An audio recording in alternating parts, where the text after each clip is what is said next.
Hey, precious souls. Actually didn't mean to go on this very second, but look, I came on. Sorry, I was drinking some water and I accidentally pushed live video while I was doing it. Anyway, we're here together.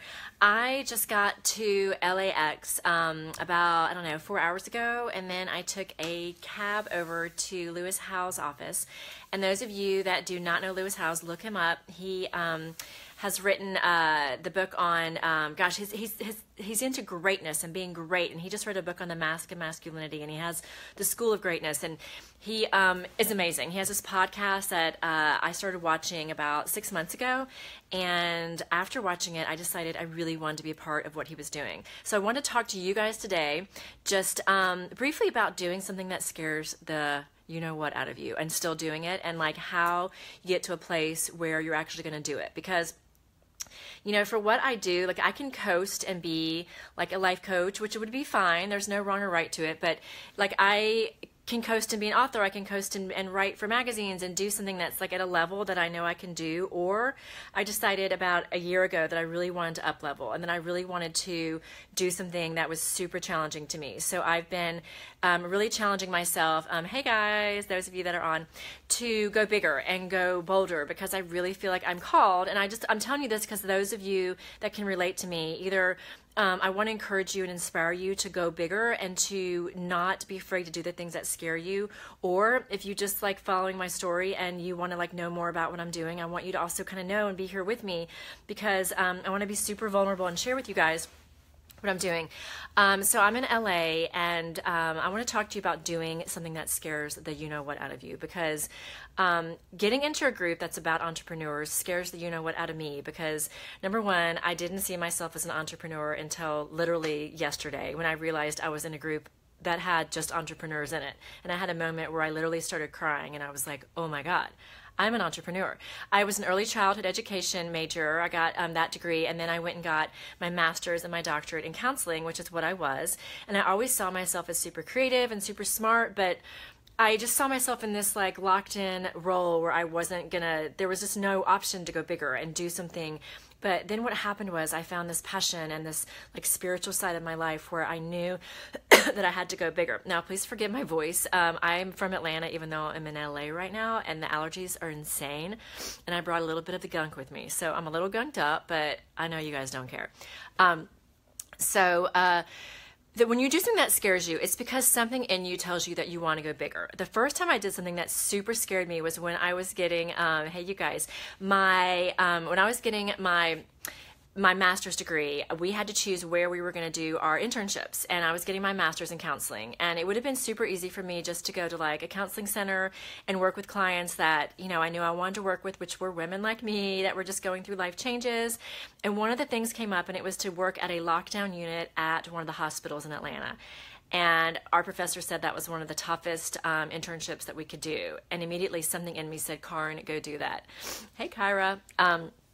And so I looked at it, I applied for it, I went and met with him, I went to the facility, and I was like, holy bejesus, this is going to scare the crap out of me. Because for people to be in that unit, you had to either be psychotic or you had to be recovering like from an overdose. And I mean, you had to be basically seeing things that no one saw and acting, you know, in a manic episode or whatever. But my point in telling you that is it scared me so much, but something in me was like, even though, Karin, you're not going to be doing this work, do this, because it's going to teach you something about yourself. And you need to know that you can do things that push your limits and scare you, because nobody in a million years would have seen me working in a lockdown mental health unit, but I did it. And here's what I learned from that. Now, this is like, gosh, I don't know, 10, 12 years ago, I learned about mental illness in a way that I wouldn't have learned before. I'm so glad I had that experience, because I learned about what it's like to be in a hospital setting, what it's like to be in an ER setting, what it's like to be in an outpatient setting. And I learned so much compassion for mental health, and I learned how to spot it, and you know, I just learned so much that I otherwise wouldn't have learned if I'd stayed in this safe space, okay? So that's one of the main times when I remembered that I did something that like really, I actually did it because it scared me. So this is where I am right now. So a few months ago when I was watching Lewis Howe's on one of his School of Greatness podcast, I was like, I want to be in this group of people. Like, these are my people that I want to be around. I want to up level. I want to be challenged. So I applied for his mastermind, and he's super rigorous about who he picks, and he's really selective because this group is like really high level and it's people that are changing things. And so what got me to that place was I was like, Karin, you know, check in with your spirit and something in me. So your intuition has a voice in your spirit, okay? And when you think about doing something, if you get excited and get expanded, even though it scares the crap out of you, that excitement and expansion that wells up in you, and I'm doing this because it comes from your core, is your spirit. It's your still small voice. It's your intuition. It's your gut. It's that part of you that tells you this is the right choice, okay? So I follow that, and I was like, I want to be in this mastermind group. And there were a lot of qualifications. There was also a money commitment, and there were a lot of things that could have been my excuse not to do it and could have stood in my way. And I could have been like, no, like I'm super comfy where I am, which again wouldn't have been the wrong choice. But something in me, every time I checked in and looked at this school of greatness, this greatness mastermind, something excited me. Okay, so this is what I want to keep teaching you guys, to trust that intuition. And when something excites you, that's your soul saying, we want to lean towards this, okay? If it contracts you, that means go away. Like if something in it just doesn't feel right, don't push yourself in those situations either, because that's your soul contracting saying, move away, move away. But when you're feeling expanded, I'm sorry, my kids are texting me. I forgot to turn my phone on Do Not Disturb. Even though I'm in LA, my kids in Atlanta, of course, and I hope they keep doing it. Anyway, I'm here with you.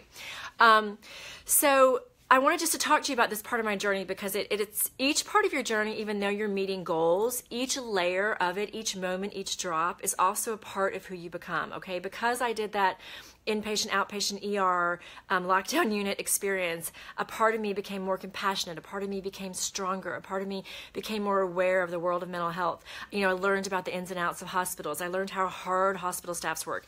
You know, and this informed me in my life. You know, I had a child that was mentally ill. Talk about having something scare the shit out of you. Have a child who, he was in the ICU 29 times. He actually died once for 5 minutes. I didn't choose that path, but it chose me. It scared the crap out of me. But you know what? I would go in that hospital room time after time after time, scared to death that my child was not going to leave that hospital. And thank God he did. And the story ended up very good because Hoyt is now amazing. But, you know, going through those moments that scared me changed me completely. Being in a hospital like that with a sick child completely changed my view on what is actually, what real stress actually is. I know it's a good day for me if we're all at home and we wake up not in the hospital. It's a good day. You know what I'm saying? So it changed me. It changed my compassion around people that were sick. I mean, I could go on and on about what I learned in that experience. But again, it scared the crap out of me. That one wasn't by choice, but it changed me. So here I am now. You know, I've gone through many other things, but I wanted to specifically talk about today. Being here, and I just met with Lewis Howes, and I had this amazingly inspiring meeting. I was at his place for a few hours talking to him and his coworker, and it was just like so easy and fluid. But you know what? I was so scared coming out here, signing up for that mastermind. He actually did not immediately let me in. I'll be totally transparent with you guys.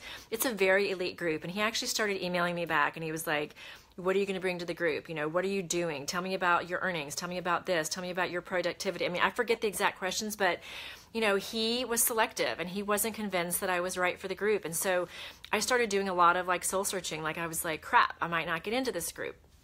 So I started praying about it, and my guidance said to me to start manifesting. So that when you manifest, you sit and you pray and you picture yourself in the situation you want to be in, and you sit in the feeling of how it's going to feel. So I knew it was going to feel expanding, and like I was up-leveling, and I was going to feel, you know, selected and validated, and, you know, like an entrepreneur. So I would lay in bed every morning for the past 4 months. I would picture myself sitting across the desk I just sat at with Lewis Howes. Literally, I'm about to start crying because that is exactly, I just realized. I was pictured being interviewed by him on his show like in years. I didn't realize this mastermind opportunity was going to show up, but I pictured, those of you that have watched his show, that he has this desk. It's super cool to be in the room. But I just kept picturing it, and I pictured how I was going to feel, and I would sit in that for several minutes every morning before getting out of bed. And there are a few other things I'm manifesting, but that was one of the main ones. And then, you know, a couple days later, I'd get another email from him, and he'd be like, he challenged me with another question. I still wasn't in. I'm like, oh, is he going to let me in? You know, I'm manifesting. But then I also said to the universe, again, like I always want to cry when I'm on here. It made me want to cry because I just said, you know what, I'm going to stop pushing, and whatever I answer, I'm going to answer as my authentic self. And here's what I know about myself. And I may not have the highest earnings or the most followers or, you know, the biggest entrepreneurial you know, playlist of things I've done, but here's what I do know. You know, I'm this, which is super intuitive. I'm super, you know, my spiritual capital is magnificent. I'm this, I'm that. And so I started claiming my gifts. So in the process, I really refined what I know about myself to be true. And I encourage this for all of you, you know, owning those gifts that you have instead of going by what anybody else tells you, taking the good things that people tell you, but what makes you unique? Whether you're doing it like at an elementary school or, you know, in an office, or you work at a bank or whatever it is, like walk in there knowing what your gifts are. And if you're destined for something bigger and you feel it, start following your intuition. So for this, I followed my intuition, and every day I manifested, and every day I sat down and I prayed and I responded. And when I prayed and I didn't know if he was going to let me in, the universe just said, Karin, let it go. Surrender this. If it's not meant to happen right now, it might not happen, or it might happen later, but we want you to give this up to God. So I just gave it up to the universe, to God, and I was like, I'm going to do my best, and if he lets me in, great. If not, then I'm going to know it's not right. And so I just prayed that it would be the highest good for all, and that's what I want. I implore you to pray. Always pray that the highest good for all happens. And so sure enough, like 2 weeks later, I got an email, and you know I'm in because I'm here, that said, we want you in the group. And I was so overwhelmed. I was doing such a happy dance. And not only because I'm in the group, but because I saw this manifesting play out. I saw that I followed, you know, and if it hadn't worked out, I would have just been like, well, it's not time. And even though I would have been disappointed, I would have just been like, well, there's a reason. And I was trusting that, you know, in my intuition. But you know, coming out here, I really decided that I wanted to meet with him in person. So I was coming out here. I'm going to be on the Home and Family show on Hallmark Channel. We're taping Tuesday. And I was already coming out. So I thought I was going to have a phone call with him. So I said, well, I'm going to manifest that I meet with him. Like, I picture myself sitting at that desk. So I sent his assistant email. Excuse me. I just said, is there any chance I can meet with, or just see your office, or just say hi to somebody while I'm in LA? I just happened to be there this weekend.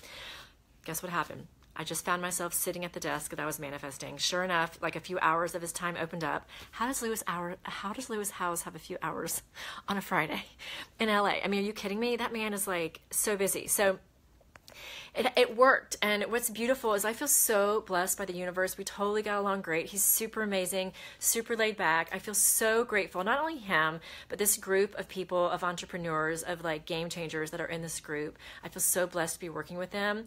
But I will tell you, on the way here, I was so nervous. My stomach was upset. I was really anxious about, you know, what if he decides I'm not worthy of this group? You know, what if when he sees my numbers, like I'm not, you know, I don't have hundreds of thousands of, you know, dollars coming in on my courses yet. You know, it's just, I was really nervous about him quantifying my worth based on, you know, monetization and all this stuff. But, you know, he didn't. He was like, don't compare yourself to others. We're going to keep it simple with you right now. We're going to do this. And he gave me some great calls to action. But my point with you is passing that along to you. You know, you're going to be in the groups, in the, you know, whether it's a working group, whether it's a Facebook group, whether it's a neighborhood, you know, we all have these groups. Just keep praying that God leads you, that the universe leads you, that he opens doors, and that he inspires you to go towards those things that are for your highest good. And when you feel the impulse, the expanded excitement, apply, you know, go apply for that art course. Maybe it's going to do stand-up comedy. Maybe it's going to a writing course, whatever it is. If something feels, when you see it online, expanding and you can work it out. You know, I had to move heaven and earth to get here for this meeting because his only time was like at noon today. But like I had someone come to my house this morning and take my kids to school. And I got up, you know, 3 hours earlier than I thought. I packed last night. I mean, I made it happen, but it was beautiful. So I was like so inspired to come on here and just let you guys know, when your intuition lights up and tells you to go somewhere, do what you can. Keep checking in. If it still fires you up, do what you can to do it. Ask questions. Ask if you can meet people in person. And do what you can to make it happen, and especially if it scares the shit out of you. Because here's what is great. Like, I am here. I just had a meeting. What I found out is it wasn't scary at all. We ended up talking for like 3 hours. I ended up hanging out with them afterwards. I loved the guys in there. Like, it was so great. And what I feel is this like beautiful sense of belonging and this beautiful sense of validation that the work that I'm doing is going to align with the work that so many others are doing. And here I want to cry again. And it's just, it feels so good. Okay, so I want you guys to have the same feeling in your life, no matter how big or how small it is. There are things waiting for you still out there. And if that thing keeps calling you and you keep seeing it online, apply, sign up, go for it. Just move heaven and earth to get there. If you're supposed to get there, it will work out. There were like 20 things that could have not worked for me to get here. It all worked out. It all will work out. Ask God that the highest good happens and that you be led to do the things that are meant to be in your life, and that the highest good's done for all, and he will lead you directly to those things that are for your highest good. I believe it because I am living it. Look where I am. I'm in LA. The sun's about to go down. And I honestly, could you see that? I mean, I'm in Santa Monica. I could not be happier. Like, no complaints from me. None at all. I love you guys so much. There's some big stuff coming up that I'm going to create shifts around. I'm going to be on here a lot more, answering questions and doing more teaching, giving you guys some good free stuff. And go do something that scares the shit out of you. Don't do it if it's not safe. Don't do it if it breaks the law. But do it if it's going to make you grow. And do it if it, even though it scares the shit out of you, it makes you feel so excited about doing it and conquering it. Because that is where your greatness will emerge. All right? I love you guys. Have a fantastic weekend. Bye.